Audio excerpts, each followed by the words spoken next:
Buenas tardes, muchachos. Este es el quinto laboratorio de la clase de biofísica. Y en este caso va a ser el último laboratorio en el tema de radiactividad, ¿verdad? Entonces, eh, la guía tiene bien extensa la parte de lo que es el marco teórico. Ustedes lo pueden leer y no ocupan ponerlo todo en su informe, ¿verdad? Simplemente hacen un resumen de lo que técnicamente de lo que está acá o de información que encuentran en internet, ¿verdad? Y si se fijan, los objetivos dice entender el fenómeno de radiactividad, comprender y diferenciar el significado físico de periodo de desintegración y vida media. Creo yo, para el applet que tenemos, es el más grande de los objetivos, ¿verdad? Entender que es diferente el periodo de semidesintegración y vida media y calcular la constante de desintegración de distintos elementos, que eso es lo que vamos a calcular nosotros, ¿verdad? Entonces, en este caso, pues la radiactividad, así como dicen históricamente, ahí fue descubierta. Bueno, primero Becquerel estaba estudiando sales de uranio, ¿verdad? Y estas eran radiactivas, y junto con Marie Curie y su esposo, se descubrió o se ganó pues un premio Nobel por lo que es la radiactividad, ¿verdad? De hecho, el término radiactividad viene de o es acuñado por lo que es Marie Curie. Y estoy seguro de que muchos de ustedes han escuchado de ella. Creo que va a haber una serie de Netflix de ella. Y pues ella es una de los científicos a la vanguardia o científicas mujeres, ¿verdad? A la vanguardia en esos tiempos, ¿verdad? Entonces, por si quieren leer un poco de estas dos personas o del origen del fenómeno, ¿verdad? Entonces, en la radiactividad, pues existe de varias formas, ¿verdad? La radiación ionizante y, y la radiactividad existe de varias formas y la vamos a clasificar en dos, ¿verdad? En el caso de naturales y en el caso de artificiales, ¿verdad? Naturales, como lo dice la palabra, la parte naturales que vienen son naturales de la tierra, ¿verdad? O sea, no son creadas por el hombre, ¿verdad? Dentro de estas tenemos lo que son las primordiales. Las primordiales son como el caso del uranio, como el caso de otros minerales que ya están en la tierra, ¿verdad? Y que están desde hace mucho tiempo, y estos son materiales que pues son radiactivos, se desintegran. Ya vamos a hablar de a qué nos referimos cuando decimos radiactivos. Eso debería de haberlo dicho antes, pero ya lo vamos a mencionar. También están los cosmogénicos, ¿verdad? En este caso son rayos cósmicos, ¿verdad? Vienen del espacio. Y cadenas naturales, ¿verdad? Entonces, por ejemplo, el uranio tiene toda una cadena en el cual no se desintegra directamente de ser un material radiactivo a un material no radiactivo, sino que hay toda una cadena, ¿verdad? De varias reacciones hasta que por fin después termina siendo un material que no es radiactivo. Y la parte de las artificiales, reactores nucleares, que son para la generación de energía, más que todo, y aceleradores lineales que hay de investigación y hay en medicina para el tratamiento de cáncer, ¿verdad? Entonces, hay otros tipos de radiaciones que no están acá, ¿verdad? Como los rayos X, en este caso no, para diferenciarlas un poco de lo que es radiactividad, digamos los rayos X son hechas por el hombre, ¿verdad? No tienen que ver con un material radiactivo, con la generación de isótopos o de núcleos radiactivos, sino que es otro proceso. Entonces por eso se hace la diferencia. Y pues el símbolo general que se usa cuando tenemos un cuarto con radiaciones ionizantes en general, ¿verdad? Entonces, ¿qué es la radiactividad? Pues fíjense que la radiactividad pues es simplemente el proceso por el cual un núcleo, ¿verdad? El núcleo está en un estado que decimos que no es estable, o sea, no puede permanecer en este estado porque es un estado de energía, solemos decir, excitado, ¿verdad?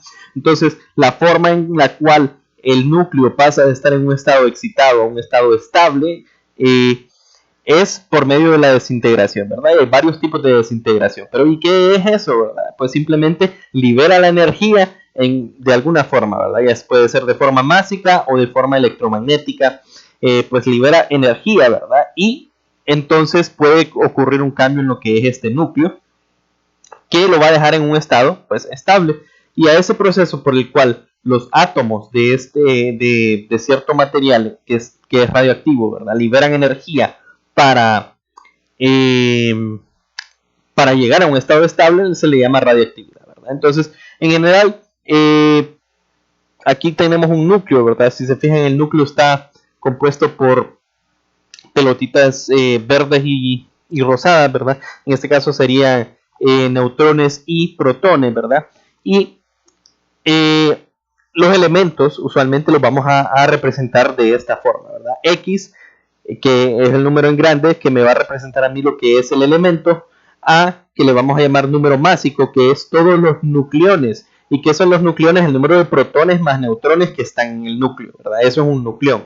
O a esto nos referimos por nucleones, partículas que están en el núcleo, que son protones y neutrones. Entonces, la suma de todos los protones y neutrones que están en este núcleo, le vamos a llamar número másico, y número atómico, que es la cantidad de protones que tiene el elemento, o en caso el núcleo, ¿verdad? Mejor dicho. Entonces, si se fijan, aquí hay algunos ejemplos. El elemento que nosotros conocemos es el hidrógeno, ¿verdad? Pero el hidrógeno, o el número que me determina si el elemento es hidrógeno o si es otro elemento, ¿verdad? Es el número de protones. Si se fijan aquí abajo, el 1 es constante, ¿verdad? Entonces, usualmente en algunas nomenclaturas no ponen el número de protones, porque con solo el hecho de que ya esté la H ahí, nosotros ya deberíamos de saber que entonces, es hidrógeno, entonces tiene un protón. Pero lo que puede cambiar es el número de nucleones, el número másico. Si se fijan aquí, yo tengo 1, 2, 3, ¿verdad? Entonces ese cambia. Pero todas estas físicamente es hidrógeno. ¿Por qué es hidrógeno? Porque solo tiene un protón, ¿cierto? Entonces, si se fijan, todos son hidrógeno. Entonces nosotros estamos hablando de que estos tres son isótopos, ¿verdad? Isótopos del hidrógeno. A eso nos referimos por un isótopo, ¿verdad? Cuando tenemos el mismo elemento, o sea, hidrógeno, hidrógeno, hidrógeno, pero en estos tres casos tenemos tres números diferentes de números másicos, ¿verdad? Entonces no tiene las mismas propiedades. Por ejemplo, el tritio es radiactivo, ¿verdad? Entonces, esos son lo que son. El tritio es este de acá, el que tiene 3 de número másico. A eso nos referimos nosotros por isótopo, ¿verdad? Cuando tenemos un elemento con o diferentes, el mismo elemento con diferentes números másicos, ¿verdad? Y en algunos casos, algunos isótopos van a ser radiactivos y otros isótopos van a ser estables, ¿verdad? Entonces, la desintegración en general, en la guía ustedes pueden ver un poco más a fondo, por decir así, de dónde sale esto, pero en general, el número de átomos, radioactivos en un tiempo t, en un tiempo determinado t, se puede describir como el número de átomos radiactivos iniciales por E, que es el número exponencial, ¿verdad? Que el número E que ustedes pueden encontrar en su calculadora, al antiguo lambda por t, donde lambda es la constante de desintegración. Entonces, si se fijan, las unidades tienen que ser consistentes. Entonces, lambda tiene unidades de 1 sobre segundo, o de 1 sobre año, o de 1 sobre tiempo en general, ¿verdad? Y aquí pueden ver ustedes, el comportamiento es una constante multiplicada por una exponencial negativa. Entonces, el comportamiento gráfico es que va a decrecer lentamente, ¿verdad? Y después, va a decrecer rápidamente al inicio, pero cada vez va a ser un poco más lento, ¿verdad? Cuando nos vamos acercando a cero. Y hasta que eventualmente es técnicamente cero el valor de n, ¿verdad? Aquí tendríamos graficados nosotros n y aquí el tiempo, ¿verdad? Entonces, ese es el comportamiento exponencial que nosotros miramos con el caso de una muestra radioactiva, ¿verdad? Entonces, dos cosas muy importantes que podemos definir en lo que es la radiactividad, ¿verdad? En el caso del periodo de desintegración y la vida media, que si se fijan acá les puse son conceptos diferentes. Entonces, por ejemplo, el periodo de desintegración, que le vamos a llamar con T mayúscula, es igual al logaritmo natural de 2 entre lambda. ¿Y de dónde sale esto? El periodo de desintegración es el tiempo que le toma a una muestra radiactiva para que el número de átomos radiactivos se reduzca a la mitad. ¿Qué quiere decir eso? Por ejemplo, si yo inicialmente tenía 10 átomos radiactivos, 10 núcleos, ¿verdad? Que están radiactivos. Entonces, el periodo de semidesintegración es el tiempo que le toma para que n sea 5, sea la mitad. Entonces, si nosotros sustituimos eso acá, 10 es igual a 5 e a la menos lambda sobre t. Este me queda 2 igual a e a la menos lambda por t, perdón. Y si haciendo este despeje se llega a la expresión logaritmo natural de 2 para despejar para un logaritmo, para una exponencial usamos un logaritmo natural. Entonces de aquí viene esto, el logaritmo natural de 2 sobre lambda es igual a un tiempo, ¿verdad? Y ese tiempo le llamamos t mayúscula y es el periodo de semidesintegración. Entonces, periodo de semidesintegración es el tiempo que le toma a una muestra llegar a la mitad de núcleos o de átomos que están radiactivos, mientras que la vida media simplemente es 1 sobre la constante de desintegración. ¿Y qué es la vida media? Imagínense que yo tengo solo un núcleo radiactivo. Es que yo tomo el tiempo y el promedio de en cuánto tiempo se va a desintegrar este núcleo, ¿verdad? Entonces ese es como que saquemos un promedio. El periodo de semidesintegración es el tiempo que le toma en llegar a la mitad de la población, ¿verdad? Y la vida media es el tiempo promedio que le toma a un núcleo en desintegrarse, ¿verdad? Entonces esas son las diferencias entre estos dos y se puede ver claramente solo con la fórmula que periodo de desintegración y vida media no son lo mismo, ¿verdad?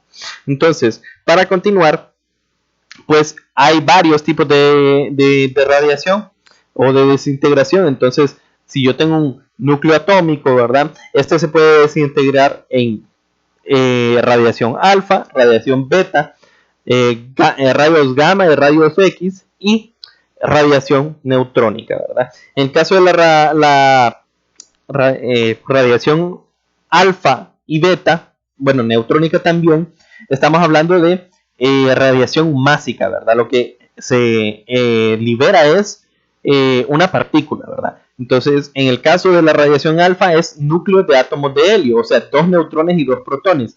Entonces, en algunos procesos, el núcleo va a liberar la energía en forma de 2 neutrones y 2 protones, ¿verdad? Un átomo de helio. Y esa es la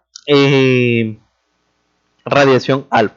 En el caso de la radiación beta, para que el núcleo llegue a un estado estable, lo que hace es emitir un electrón o un positrón.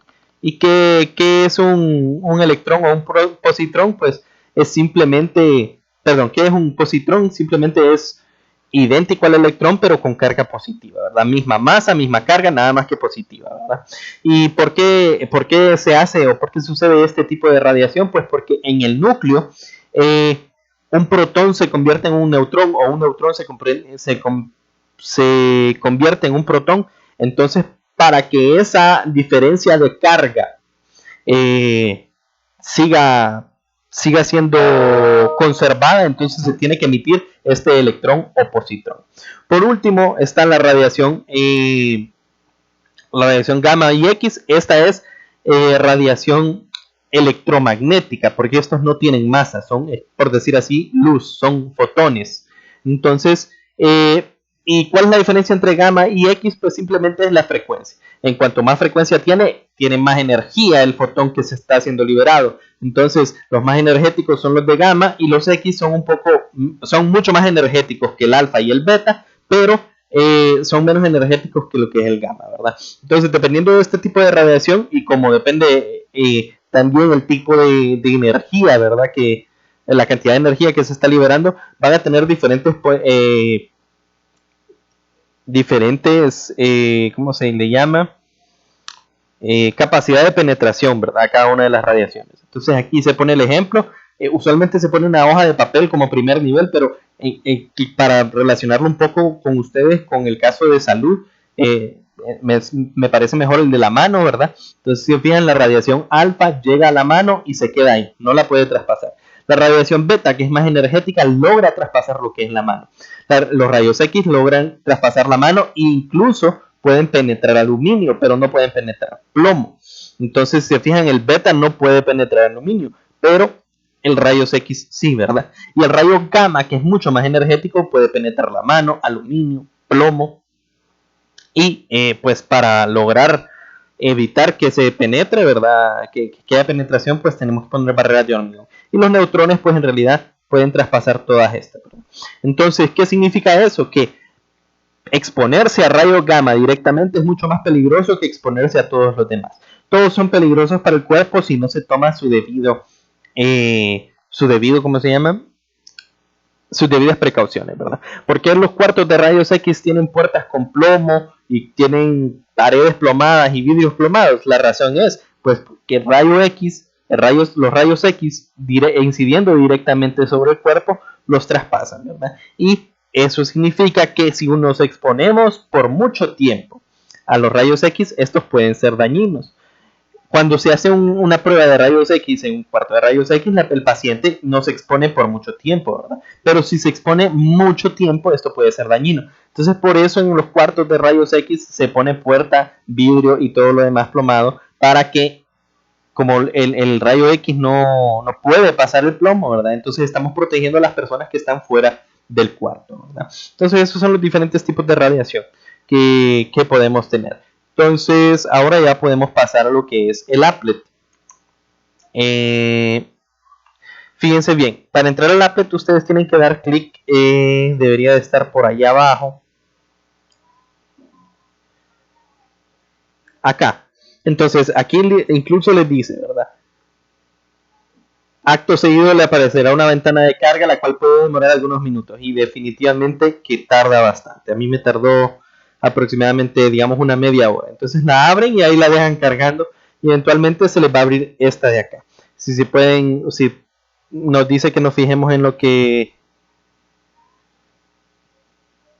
podemos poner, tiene dos viñetas, una que es de dos pestañas, perdón, una que es de átomos múltiples y una que es de átomo simple, ¿verdad? En ambos casos,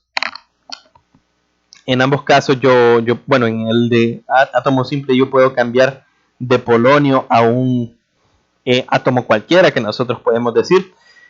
Aquí está la parte del tiempo, ¿verdad?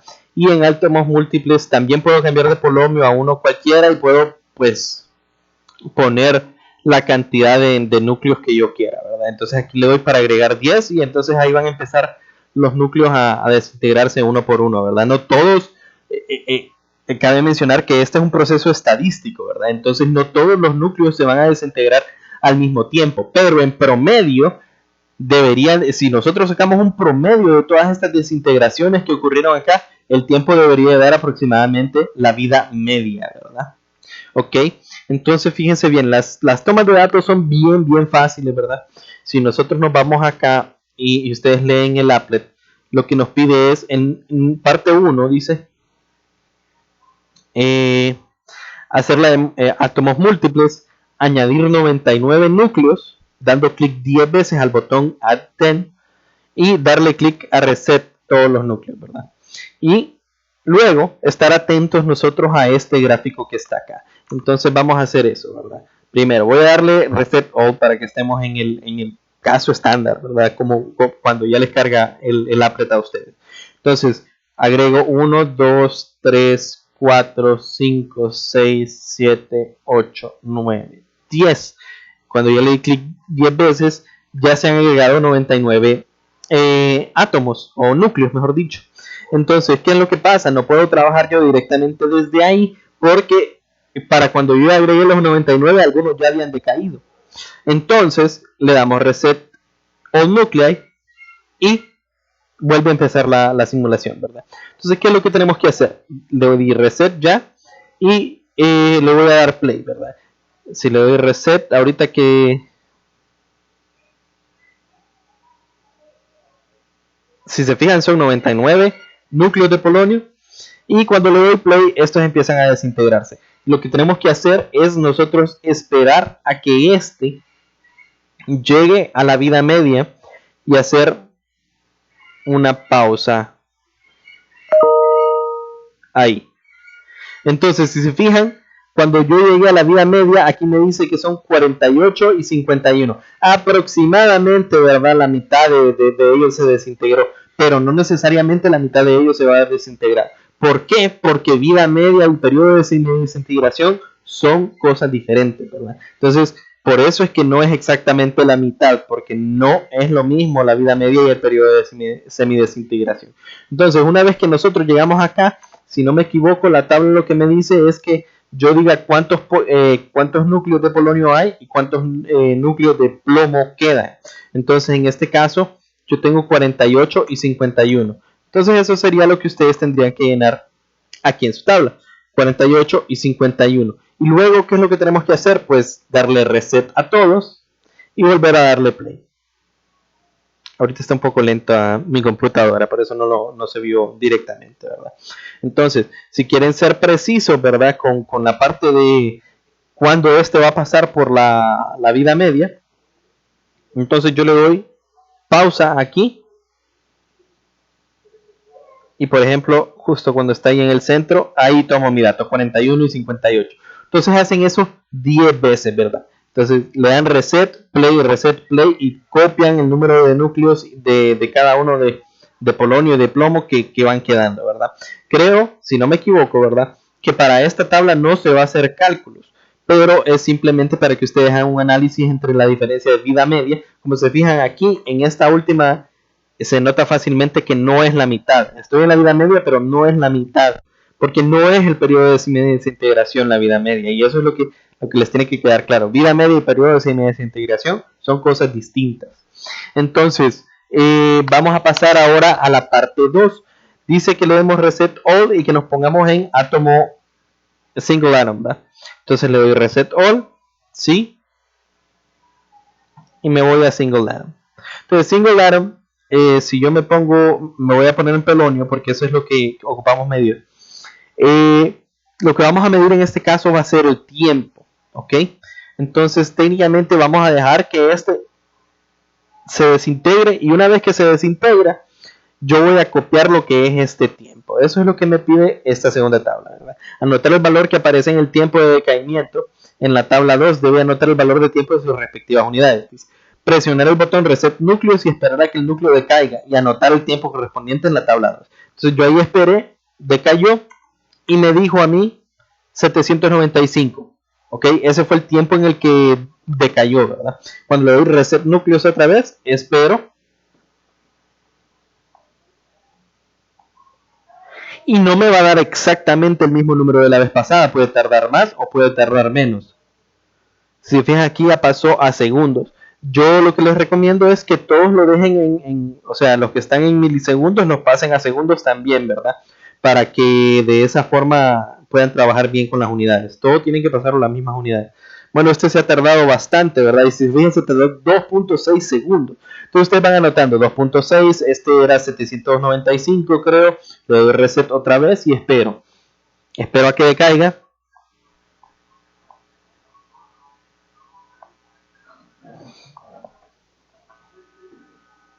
Un segundo. Y ustedes hacen esto 10 veces, ¿verdad? Si el applet anda bien, cuando saquen ustedes después del promedio de todos estos tiempos, debería de darles aproximadamente lo que es la vida media, ¿verdad?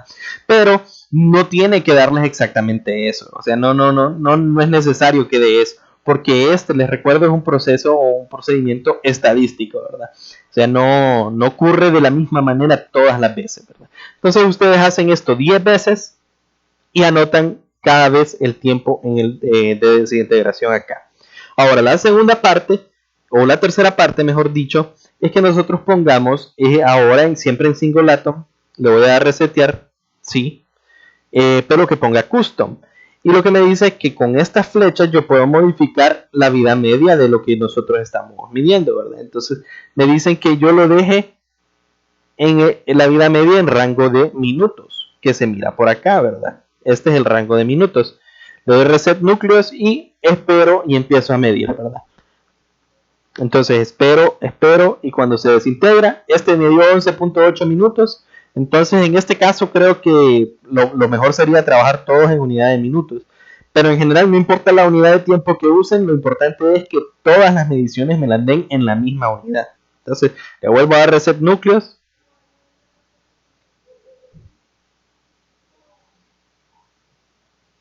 $16.7 minutos. Y así hacen esto 10 veces. Y una vez que hacen esto 10 veces, si se fijan, dejarlo en el rango de minutos. Una vez que hacen eso 10 veces, los anotan en esta parte. Y eso es todo lo que es la toma de datos de la práctica. Si se fijan, el tratamiento de datos experimentales me dice calcule la vida media del núcleo de polonio 211. Para ello deberá calcular el promedio de los valores de tiempo dados de la tabla 2. ¿Ok? Entonces sacamos un promedio de toda la tabla 2 y eso es el tiempo de la vida media calculado, ¿verdad? Y después dice, utilizando la ecuación 3 y el valor de vida media obtenido, en el paso 1 calcule la constante de desintegración.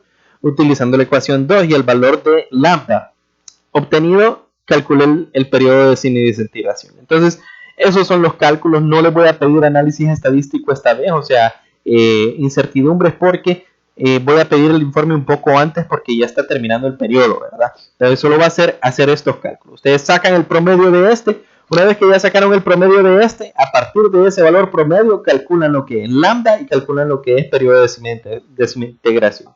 Eso para la tabla 2 y lo mismo para la tabla 3, ¿verdad? Calcula la vida media del núcleo personalizado, para ello debe calcular el promedio de esto, el variable constante de semidesintegración, perdón, y también calculamos lo que es el periodo de semidesintegración. Y posteriormente el resto es lo mismo de siempre, ¿verdad? Aquí gráficas me preguntan, ¿se podría graficar los datos de la tabla 2 y 3 para tratar de ver el comportamiento exponencial negativo de los mismos según lo que se manifiesta la ecuación? Si se fijan bien, la ecuación 1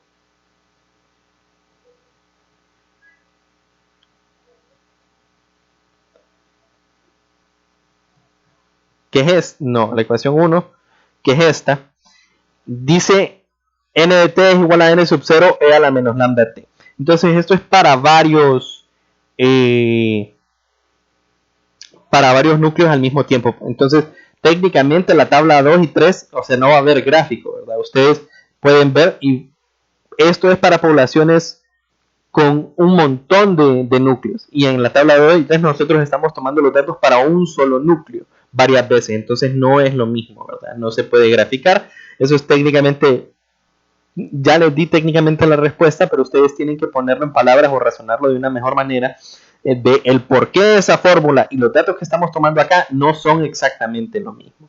Y luego me dicen qué significado físico tiene en el periodo de desintegración. Calculen la diferencia porcentual. Ustedes ya saben que diferencia porcentual se calcula de la siguiente forma. Yo hago, por ejemplo, ustedes buscan cuál es la vida media, el periodo de desintegración del polonio, le restan el que ustedes calcularon, el experimental, esto es un valor absoluto, y lo dividen entre el que encontraron en el internet, esto lo multiplican por 100 y esto es el porcentaje de error, ¿verdad? Entonces eso me va a decir que también sale el periodo de semidesintegración que me da el applet, ¿verdad?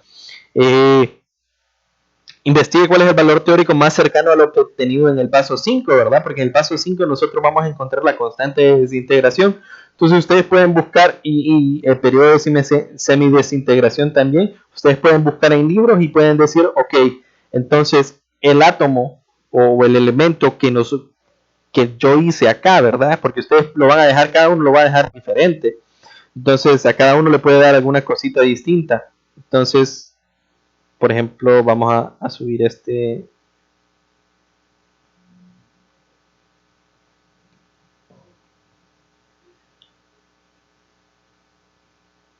Ahí, no, ahí tengo horas. Ahí, este es diferente al que yo tenía anteriormente. Ustedes tienen que hacerlo todos para el mismo valor, ¿verdad? Todo, o sea, establecen este y miden 10 veces, ¿verdad?